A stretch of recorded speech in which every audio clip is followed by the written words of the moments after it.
Every city has its legends, but not all legends are true.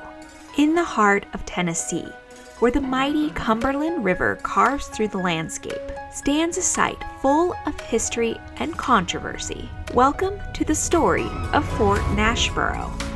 Or is it?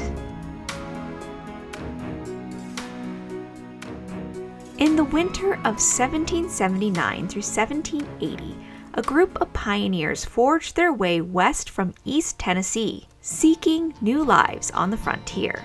During this time, they built several forts to protect their fledgling community, one of which stood on a bluff overlooking the Cumberland River.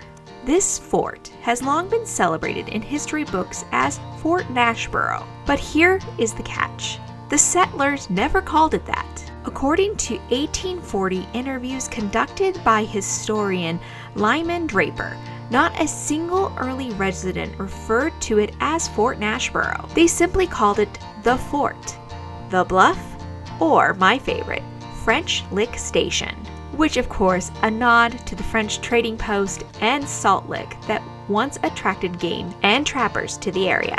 Even the settlers' own correspondence points to French Lick as the name of choice. In 1782, John Donelson, one of the settlement's leaders, referred to the location as French Lick in a letter to Virginia's governor.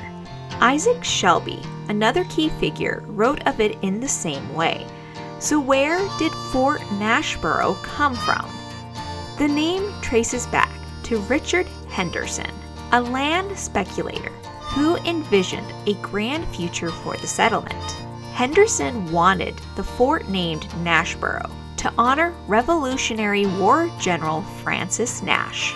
Though this name appears in the Cumberland Compact, an agreement governing the settlers, it never gained much traction with the people who actually lived in the area. In 1784, the settlement finally became Nashville, named by the North Carolina General Assembly. Over time, the name Fort Nashborough found its way into history books and tourist brochures, creating a myth around a name that was never truly used. In the 1930s, a replica of Fort Nashborough was built as a tribute to the city's early days. Over time, it became a major tourist attraction. But of course, as decades passed, the replica fell into neglect.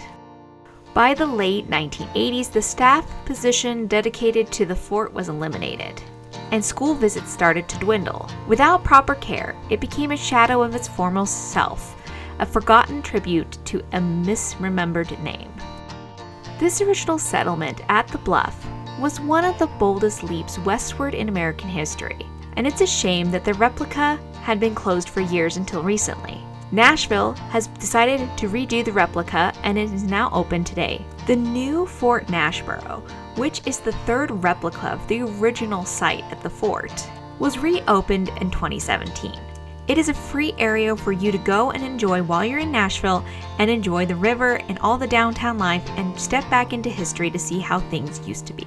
Really, with being on its third iteration, Fort Nashborough is more than just a name. It's a symbol of how history is shaped, not just by what happened, but how we choose to remember it. Perhaps it's time to honor the truth behind the Bluff, the French Lick, and the brave settlers who carved Nashville out of the wilderness. If you like videos like these, don't forget to like, subscribe, and share with your friends, and who knows where our journey will take us next, but we'll see you next time.